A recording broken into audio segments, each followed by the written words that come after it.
Hello, this is Janet from janetsandberg.com, and you're listening to the Phoenix Wisdom Podcast, the weekly show that talks to peers and professionals who open up about their darkest moments when they felt like ending it all, why they didn't, and how they transformed their lives in order to triumph over the darkness and despair. Please remember to subscribe if you'd like to hear more inspiring stories.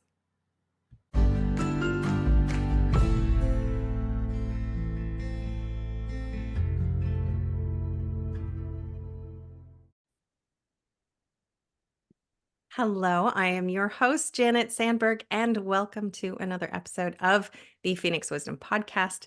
Today, we are joined by my first Australian guest, who is Simon. Oh, I didn't ask you how to say your last name. Rinne? Rinne, yes, no, Rinne. one of the Okay. most common mispronounced surnames in the world. So you did pretty good. Thanks. So I'm going to give it over to you to tell the people more about you so I don't mess it up. No worries, Janet. Thanks so much for having me on the show, and really appreciate your time today to hear my story and love what you're doing with the podcast. So keep it up. It's a tough thing to be a podcaster. I'm a podcaster myself, so I know how hard it is to show up every single week for our audience. But thank you for having me. So I'm a social worker based in the Sunshine Coast in Queensland, Australia.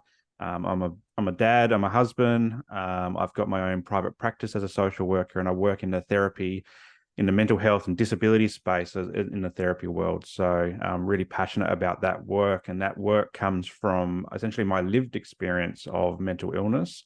When I was 8 years old, I developed obsessive compulsive disorder, which remained undiagnosed until I was 28 years old. And so through that period, I had also bouts of depression, anxiety, suicidal ideation, and found alcohol in my teens as well. So that's been a big part of my life for 25 years roughly. And it's only last year when I turned 40 that I decided to kick that habit and became sober. So there's lots that's happened along the journey, but that's essentially my journey is one of lived experience, and then turning that lived experience or the pain of that experience into my purpose. So it's the fuel for my passion to work specifically with men and boys to work through their mental health, and disability challenges, and to realize that they don't just have to survive, but they can thrive in life as well. Absolutely. Thank you. Thank you for what you're doing too. And yeah, like you said, you have a podcast so you can reach more people than just those that are local with your practice. So amazing. And yeah, you just skimmed over like a whole lot of stuff. Yes. So, yeah, gosh, I can't imagine. I mean, I can imagine being undiagnosed for that long, but yeah, I'm sure that in itself just takes a toll. Like you just don't know what's going on. Why am I this way? There must be something wrong with me. Yeah, Um, absolutely. But I guess if we put some context to it, so as a social worker, I do love context. So I mhm. grew up in the 80s, 90s, and noughties. That was the time that I was a child and then a teen and then a young adult. And in that period of time, so I didn't live on the Sunshine Coast. I lived in a place called Adelaide, which is a different state of Australia, and then lived in the northern suburbs of Adelaide. So this is a demographic area that is low socioeconomic. There's lots of welfare. There's lots of single parent households. The work that people do are very much blue collar, if Mhm. they are working at all. A lot of unemployment.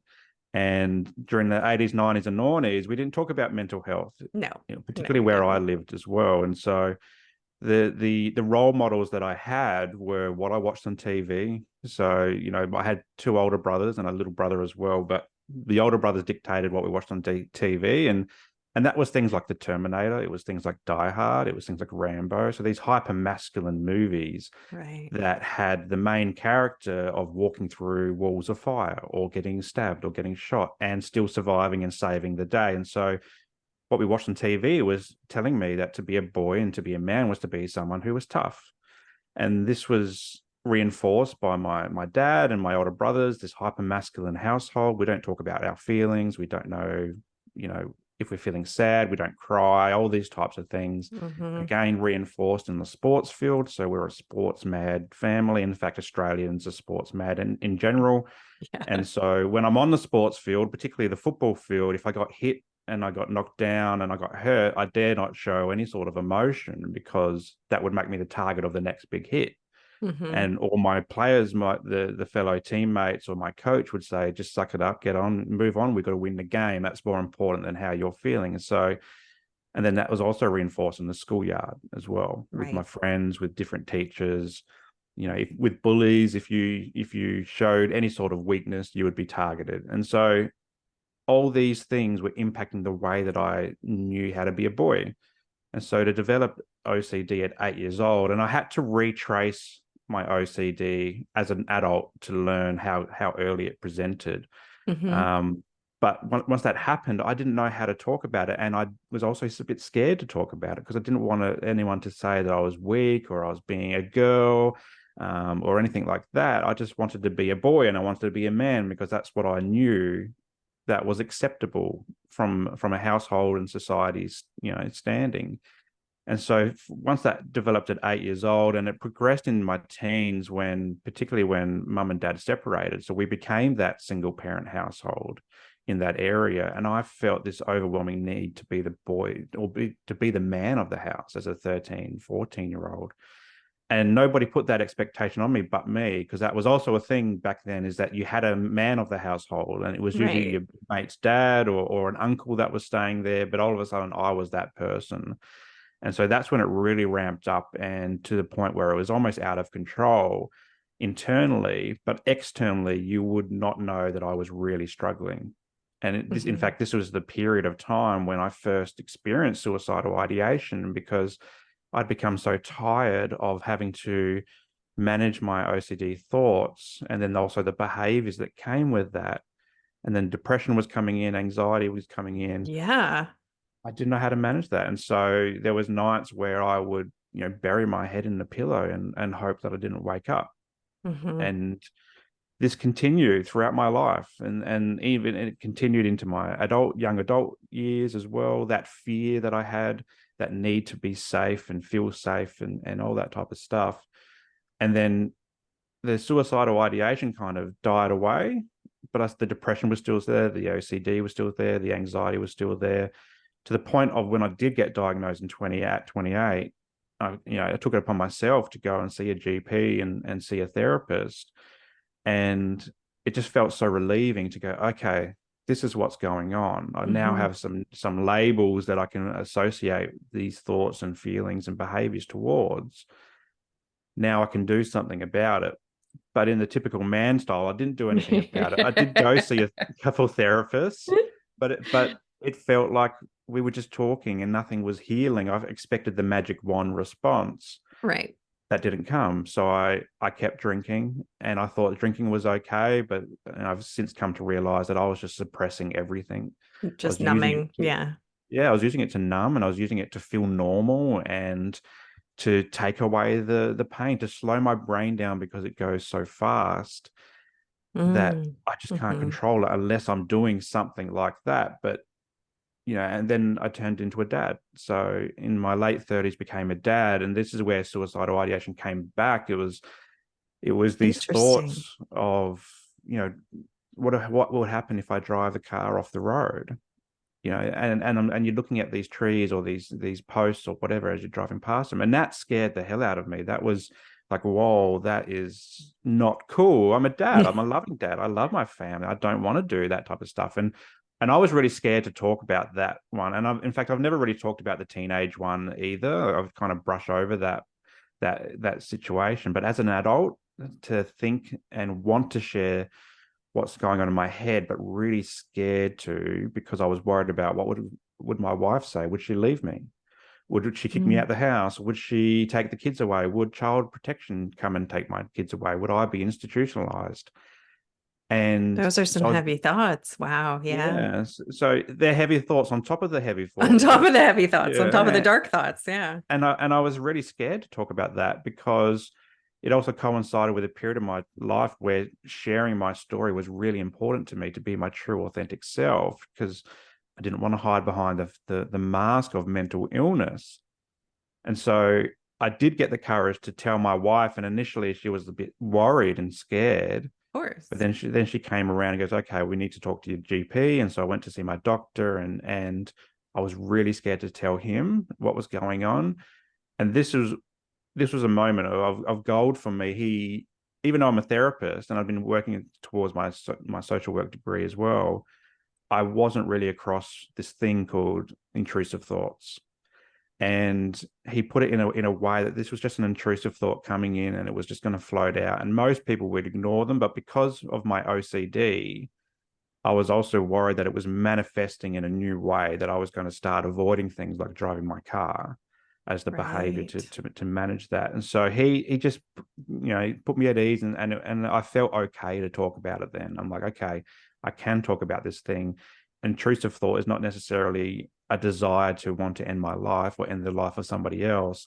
It's just Right. a thought. It's just a thought. And so Mm-hmm. I felt a lot of comfort with that, and then did some extra work with my therapist as well. So it's popped up a few times in different ways. And as I get older and more reflective on my life, it's enabled me to look at things in a different way, my mental health in a different way, or suicidal ideation in a different way, and also bring that across into my practice as a therapist as well. If someone's talking to me about their story of mental illness or suicidality or anything like that, we can talk about it as if it's a normal thing, and take away the stigma and Exactly. shame that is often associated with these very heavy topics. Yeah.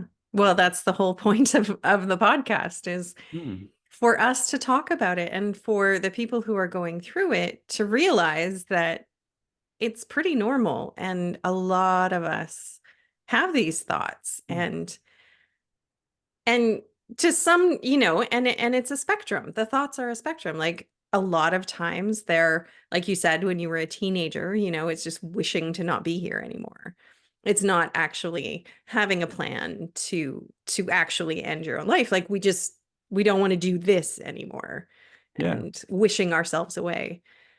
But then also what your doctor said is it's just an intrusive thought and it doesn't mean that it's I mean obviously it's serious, but it's not the end of the world to have these thoughts. There's Mm. nothing We're still normal people. Our brains are just having a heyday doing their Yeah. own thing because of whatever else is going on. But I Yeah. also I think you might be the first guest who's really verbalized that they were afraid to talk to people. Like, sure, we don't want to burden our families and burden our friends. Like, that's kind of normal. But to a lot of us just kind of go from talking about having the thoughts to going to therapy. And we kind of skim over that part in between where it's like, oh, what if I tell somebody, even a professional, you Mm. know, and it was really great how you were like, what if this happens? What if this happens? What if this happens? And I'm sure those are regular thoughts for all of us, but we don't necessarily remember that part of the experience. Yeah. So It's I'm the same really for when happy I you brought that up. Yeah, it was the same for when I was first saw a therapist and verbalized that I think I've got a mental health condition. Saying that to my GP at 28 was a really hard thing to do, and I'd been putting that off for about 2 years prior. My now wife had been encouraging me to go see someone, but I was putting it off. Kind of maybe some toxic masculinity was coming in, say it's not me, it's you. My drinking's fine. Don't worry about that. I can just give it up for a week and go for a few extra runs, and I'll be good. But a lot of it for me was also that fear of what will someone say if I said I've got a mental health condition. Would they look at me differently, or would they think of me differently? Would I be locked away? Would I be taken away from the people that I love? Would I be given 10 lots of medication to take every single day and have to manage that and be a man in the same line of thought as well? So that was also, I think, fear holds us back from so many things, particularly in the mental health space, It because we does. just don't know what other people are going to say. And often I say, for the guys that come into my therapy clinic, I say, have you done this type of thing before? And a lot of the guys say, no, I've never spoken about this stuff before. And I'm like, okay. And that enables me to then just really lessen the impact of therapy and just turn it more into we're just two guys having a chat. Let's Right. let's make it as simple as that, because that's what therapy is. It's just two people chatting, but there's this stigma or shame that's placed on it that we're broken or that we're unworthy, and all these thoughts Mhm. come into our brains, and but that's just stuff that we just make up. It's not Exactly. it's not the reality. Once we're actually in there doing the work, it's relieving, it's healing, it enables us to stop surviving and start thriving. Yeah. It's kind of funny how you also said at one point, um, you know, being a man, you didn't do anything about it. And I Yes. think it's so interesting because in general, men are pretty avoidant about going to the doctor. Yep. Um, but then at the same time, women go to the doctor more often, but then we're just brushed off. Mm. Like they'll just be like, oh, it's hormones, or, there's always some other explanation. So it's kind of a no-win situation, it feels like for a lot of people to to go to the doctor, you know. Mm. Yeah, I've Um, had that experience as well. Like, I've got two doctors that I see, and I have one that I specifically go for mental health because he gets it. He just mhm, understands it. Whereas when I go to my other one and I start to talk about mental health, he brushes it off and say, oh, just get out and do some more exercise. You'll be fine. It'll be fine. I'm like, I'm not fine because I've been living with this since I was 8 years old. yeah, And it's not just about me being in the fresh air and drinking less and all this type of stuff. Yes, that helps. That certainly does help, but it's not the be all and end all. Actually, so having this specific person that I go to for my mental health is really beneficial because I can say anything to him and he'll get it and he will steer me in the right direction where I need it. yeah, yeah. And I think that's the thing for a lot of it is just finding the right person, whether it's a doctor or Mm. a therapist or, whoever it is, it's finding the right person to talk to for you. And that may take, and that's the discouraging part is, you go to one and they brush you off and you're like, oh, I guess it wasn't me. I guess there's nothing wrong with me after all. But there is something wrong with you, and you know that. Yeah. And not that, there's something wrong with you, but there's something that needs to be dealt with and healed. Yeah. And it's just a matter of finding that person who gives you the support that you need in the way that you need it. Absolutely. And that journey of finding that right person can be a long one, or it can be a very short one. But often we stop. And I this happened to me a few times where I saw one or two people and I didn't like them, so I just stopped. I just said, well, I just have to deal with it myself. But the more and more you look, the easier and easier it becomes. And now what I love about websites for therapists and GPs as well is that often you find like the about me section, so you can look at the practitioners and go, what are their personal interests? And if you're seeing them saying their personal interests are things like suicidality or men's mental health or women's mental health or children's mental health, they're the ones you want to go for as opposed to the generalist ones that don't really share what they're really interested in. Because if Hmm. you find a practitioner who's interested in a certain line of therapy, then you're probably going to get more of a connection with them or more of a benefit with them because that's what they specialize, that's what they focus on, that's what they love to look at. And that's what I do in my practice. It's around men's mental health, it's around obsessive compulsive disorder, depression, anxiety, burnout, masculinity. These are the things that I like to talk about. And so the guys that come into my practice, they're generally the ones that want to talk about those things too. Yeah. Yeah. And I find it very interesting that, in the olden days when I was young, it was like you just went to whatever doctor was down the Mm. street, Yep. whoever was closest, or, whoever was accepting new patients, or, whatever. There wasn't a way to really know who they were and what they did. And now, like my daughter, who's 22, before she goes to see anyone for anything, like she's doing the whole web search and, stalking them online and figuring out who they are and if they align with her before she even makes that first appointment. And Yeah. I'm just like, this is a whole different way. And I mean, she's had really good luck by doing that, like she finds people a lot faster that way. by doing the legwork up front. And Yeah. so I, it's amazing that we have these resources now and to use them. it's really important to, and I always say to people looking for a therapist or a GP is to interview the staff that are there as well. So, for example, a few years ago, I really wanted to start tackling the OCD because even though I'd been diagnosed, not one therapist wanted to tackle OCD. They Mm, wanted to talk about depression, anxiety, and my alcohol use. They didn't want to talk about obsessive thoughts, compulsive behaviors, and how that impacts the body. And so I started to look around for OCD therapists, people who specialize in OCD, and I found one that's in my local area, but there was a 6 month wait list. So I looked around a few others, and I really interviewed the administrative staff when I rang or the receptionist and said, "Look, I've got OCD. I want to tackle OCD. What's your therapist like in OCD?" And a few of them would either say, "We don't specialize in OCD." So I said, "Okay, no worries, thank you, but I'm not looking for you." Or they'd say, "Oh yeah, we could probably do that. We can set you up with this therapist." So then I would start talking about that therapist and say, "Okay, what's their experience with OCD? Have they seen many clients? Have they got OCD themselves?" And this is where the receptionist would either say yes, they're experienced, or they would say, "Oh, they can talk about it, but they'd be under the guidance of a supervisor." And I'm like, well, I don't want that person because I want the person who I'm sitting next to in the moment to be able to give me real time strategies for OCD, not to have to go back to their supervisor. right. And I get that because they're learning. But Hmm. also, when we're dealing with our mental health or physical health as well, we want people who know what they're doing. And Hmm. so for me, it was looking for someone who knew that they could deal with OCD in the moment. And so I decided to wait that 6 months on that wait list. And I would ring back every single week and say, "Is there an opening now? Has it been a cancellation? Can I get in sooner?" And eventually that did work. And they said, "Yes, we've just had a cancellation. Would you like to come in next week?"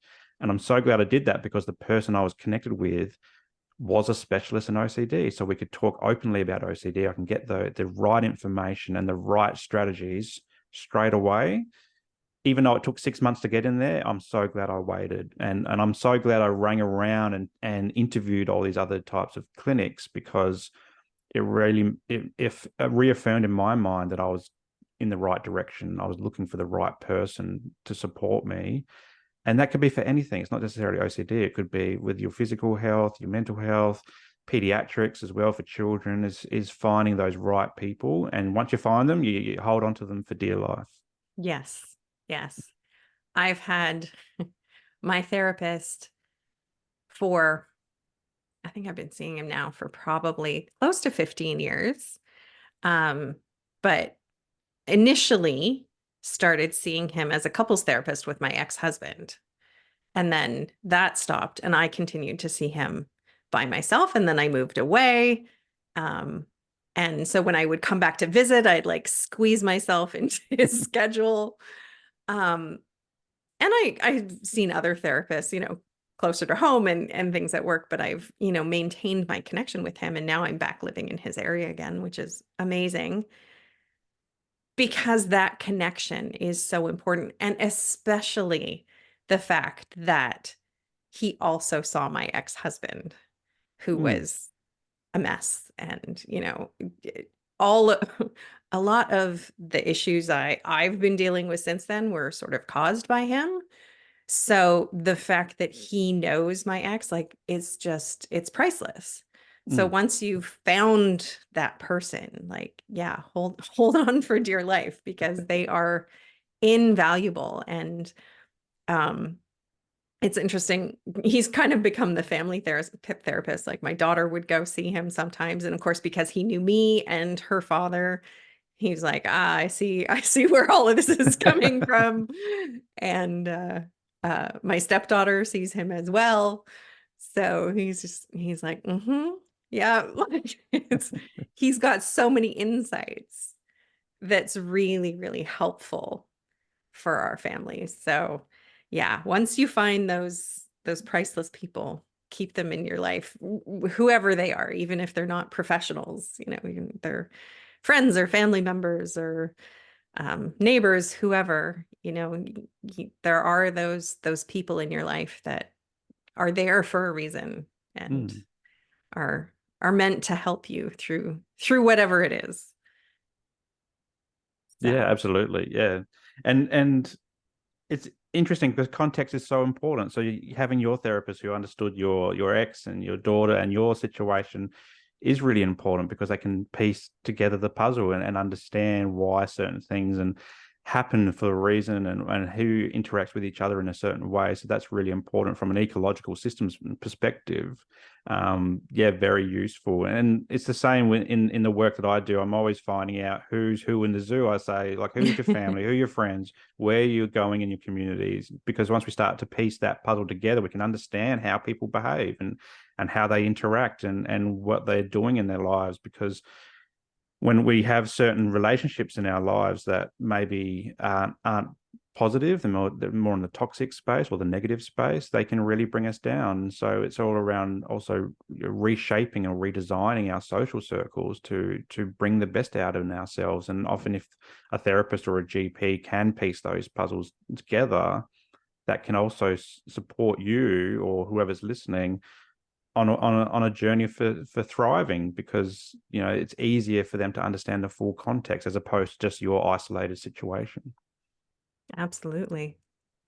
So, what advice do you have for men specifically who are struggling with their mental health and, are going through your lived experience where they're afraid to talk about it, and afraid of being judged, and, grew up where mental health was a taboo subject? Like, how do you, or if you know somebody like that, is there a way to, convince them to get help?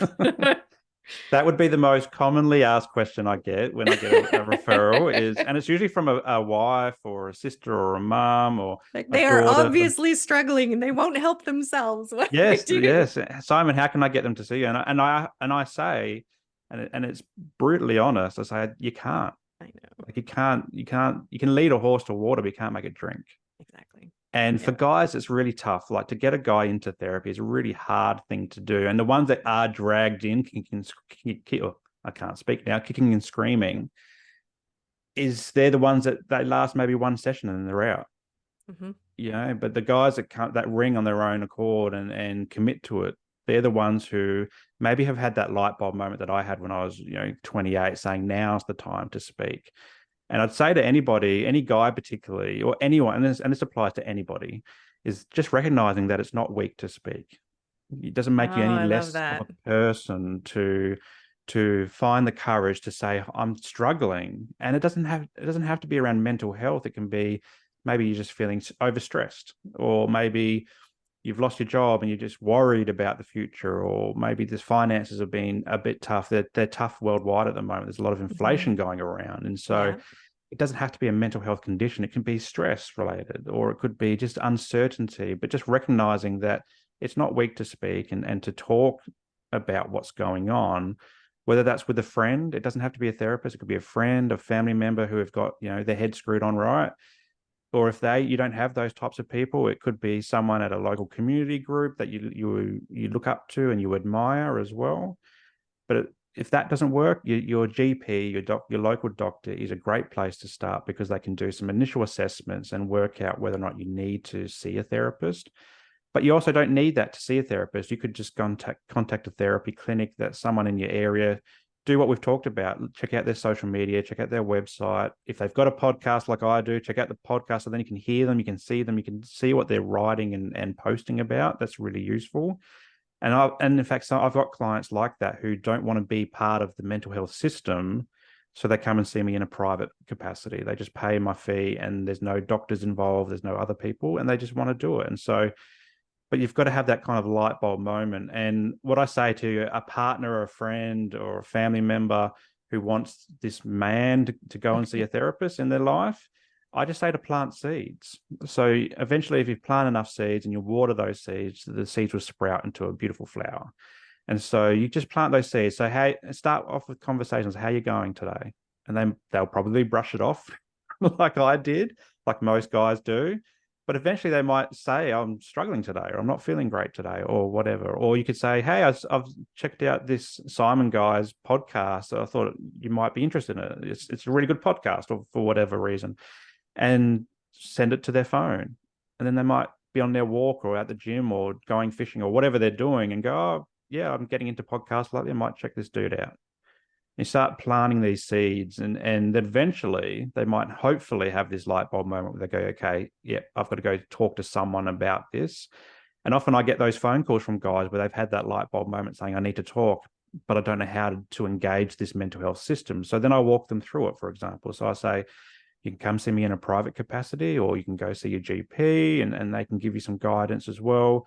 In Australia, we've got some different streams of mental health support, whether that's through the mainstream health system or your private health system as well.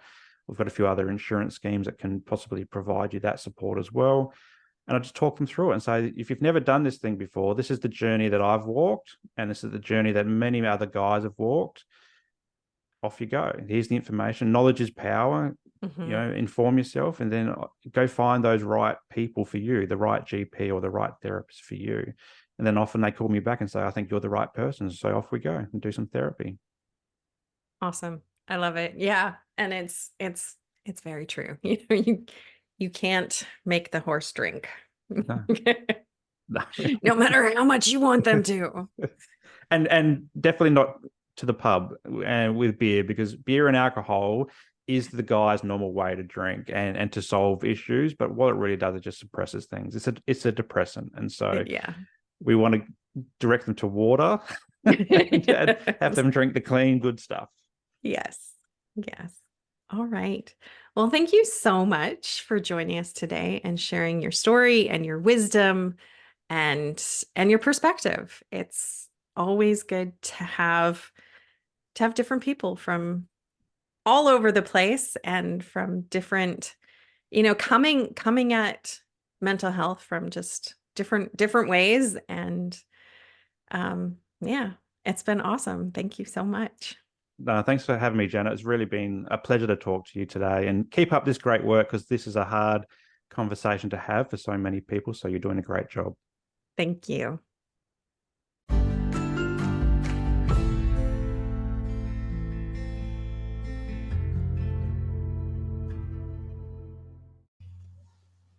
Thank you for listening.